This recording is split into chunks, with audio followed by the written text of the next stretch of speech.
Hello दोस्तों। आज हम लोग CGPSC मेंस 2018 का 7th पेपर, इसमें अधिनियम से रिलेटेड 75 नंबर का क्वेश्चन रहता है। उसको हम लोग देखेंगे कि कितना लिखने पे क्या नंबर मिलता है। जनरली ये रहता है कि बुक में जो एक्ट या धारा का जो प्रावधान है वो बहुत ही डिस्क्रिप्ट रहता है, लंबे रहते हैं। आप अपने पढ़कर अपने हिसाब से भाषा में यदि लिखते हैं तो एटलीस्ट जांचने वाला 50% नंबर दे देता है। आज मैं अपनी कॉपी आपके सामने प्रस्तुत कर रहा हूँ। इसमें मेरे को 50% के हिसाब से मार्किंग किया है। जैसे क्वेश्चन नंबर 1 में अपन चलते हैं। इसमें दंड प्रक्रिया संहिता CRPC में पूछा है कि गर्भवती स्त्री की मृत्यु दंड को कब निलंबन करते हैं ना भाई। तो हम लोग IPC की धारा 54 और 55 में पढ़े हैं, लघुकरण होता है। तो इसी को CRPC की धारा 416 को पूछा गया है कि गर्भवती महिला है, निःशक्त जन है, तो उनकी जो जो भी अपराध की दंड है, जैसे मृत्यु दंड हो रहा है या फिर उसको आजीवन कारावास में बदल देंगे। आजीवन कारावास है तो उसका लघुकरण करके 14 साल या 10 साल या 7 वर्ष की सज़ा कर देंगे। तो वही इसमें पूछा गया है, तो 2 में 1 नंबर मिला है इसमें। अब इसमें सेकंड नंबर क्वेश्चन आपको जैसा दिख रहा होगा कि IT एक्ट से पूछा है ना। तो IT एक्ट में बेईमानी और कपटपूर्ण कंप्यूटर का जो अपराध घटित होता है, तो IPC धारा में देखेंगे 24 और 25 में इसको बताया गया है कि क्या उसका प्रावधान है बेईमानी या कपटपूर्ण से। तो इसमें IT एक्ट के 67 में बताया गया है कि 43 का जो इसी एक्ट के धारा में विनिर्दिष्ट है, उसमें क्या है, कंप्यूटर का जो भी छेड़छाड़ करेगा, पासवर्ड बदलेगा, हार्डवेयर को छेड़छाड़ करेगा या सॉफ्टवेयर को बाधित करेगा या उसकी सामान्य प्रक्रिया है उसको बाधित करेगा, वायरस छोड़ेगा, तो उतना लिखने से 2 नंबर का जगह ही नहीं रहता। तो उसको सिंपल सा धारा आप लिख दो। यदि जांचने वाला समझदार है तो पूरा हमें नंबर देगा। लेकिन यहाँ पे जांचने वाला क्या है, सिर्फ देखा मॉडल आंसर या समझा, उसको उतनी जानकारी है कि नहीं ये तो आपको दिख ही रहा है कि 43 धारा लिखा और जैसे मैं आपको उसको बोल देता कंप्यूटर प्रणाली, कंप्यूटर नेटवर्क, छेड़छाड़ करना, हार्डवेयर सॉफ्टवेयर को छेड़ना, वायरस, तो ये पूरा ही भर जाता। तो इसमें 66 को पूछा गया, तो हमको 66 का बताना है। प्रावधान 3 वर्ष का सज़ा और 5 लाख का जुर्माना। तो इसमें 2 में 1 नंबर दिया गया है। आगे हम लोग क्वेश्चन चलते हैं। इसमें पूछा गया मुख्यमंत्री कन्या विवाह। तो उस समय क्या, जब जाया था तो 15,000 से इसको 25,000 बढ़ा दिया था। तो इसमें क्या, गरीब महिलाएं या निर्धन कन्याएं जो विवाह के लिए अपनी जो भौतिक साधन है उसको जुटा नहीं पाते, तो समाज कल्याण या विवाह या दहेज या जो भी महिला का जो उत्पीड़न होता है या आर्थिक क्षति होता है उनके घर परिवार वालों का शादी विवाह के, तो उसकी जिम्मेदारी राज्य सरकार ने 25,000 रुपया के प्रावधान में लिया है। तो इसमें लगभग या 5,000 जो है ऑर्गेनाइजे के खर्चे में रहता है, शामिल रहता है। 1,000 का उनका FD होता है और लगभग 19,000 का उनको जो भी घरेलू सामान है जो दैनंदिन जीवन में है, जैसे हम लोग देखेंगे क्या मिलता है, तो उसका सामान उनको दिया जाता है। तो इसमें 2 में 1 नंबर दिया गया है। उसी तरह से एक सबला योजना है। तो सबला योजना में आपको पता ही है ना भाई, कि महिलाओं को सबल करना। इसमें जैसे छोटी महिलाएं हैं, नाबालिग महिलाएं हैं, तलाकशुदा है, विवाह जिनका नहीं हुआ है, या फिर अन्य जो एसिड अटैक्स हैं उनकी क्या उद्धार के लिए उनके स्वरोजगार या फिर जो भी उनकी पेंशन व्यवस्था, अन्य जो प्रावधान है, जैसे 1839 वर्ष में सुखद सहारा योजना है, तो उनकी कल्याण या उनकी समायोजन के लिए एक प्रावधान बनाया गया, उसको मैंने लिखा है। तो 2 में 1 नंबर मिला है। संजीवनी एक्सप्रेस आप लोग को पता ही होगा क्या है संजीवनी एक्सप्रेस जो है। तो संजीवनी एक्सप्रेस में 108 में क्या है, ये चलित मोबाइल सेवा है, जो क्या आपातकालीन में आप स्वास्थ्य देखे होंगे, कभी घटना दुर्घटना हो जाता है तो आप कॉल करते हैं तो पहुंचता है वो, या टोल फ्री में लगाते हैं। तो ये आपातकालीन स्वास्थ्य व्यवस्था सेवा है। 2013 में लगभग ये प्रारंभ किया गया था। तो इसमें भी 2 में 1 नंबर दिया गया है। अब क्वेश्चन नंबर 6 में चलते हैं। 6 में क्या है, छत्तीसगढ़ में कौशल विकास योजना को समझाइए, है ना भाई।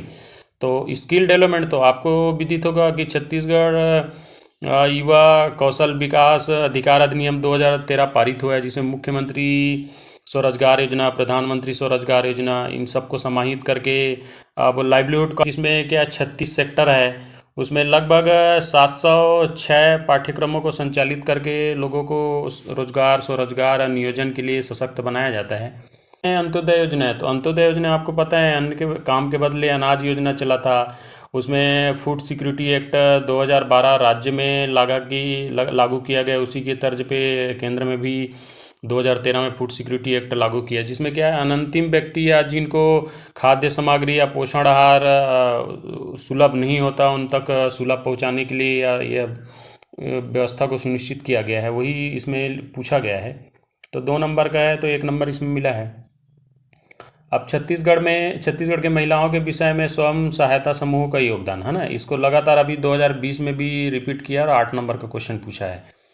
इसमें 2020 में लगभग तो परिप्रेक्ष्य में पूछा गया है कि जैसे गोधन न्याय योजना है, स्वराजी गाँव है, तो वही इसमें सारा कुछ जो उनका योगदान है कि रोजगार देना है ना, बचत करना, बैंकों का जो देखे होंगे एनपीए, क्योंकि इन लोग छोटी छोटी बचत करते हैं तो बैंक में क्या काफ़ी पैसा या क्रेडिट जमा हो जाता है इनका, तो उसी से रिलेटेड इसमें पूछा गया कि महिला सशक्तिकरण का क्या योगदान है। डायरेक्ट ना पूछ के 4 नंबर का क्वेश्चन प्रारंभ हो जाता है। तो घरेलू हिंसा से महिला को संरक्षण अधिनियम 2005 के प्रावधान धारा 3 को पूछा है।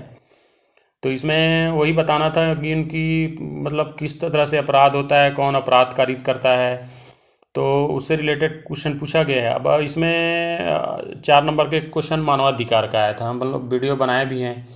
तो इसमें पूरी निर्दिष्ट करना था, 12 बस को बताया मैं, तो 13 अन्वेषण को लिखना था, 14 जांच को लिखना था, 15 कन्वेंशन के लिए बुलाते हैं उसको लिखना था, 16 में कोई उनके कार्य को बाधित कर रहा है ऐसे व्यक्ति तो उनको थोड़ा सा समझाना था। अब 4 नंबर का है, आगे टाइम मिलता ही है, उसको समझ लिए।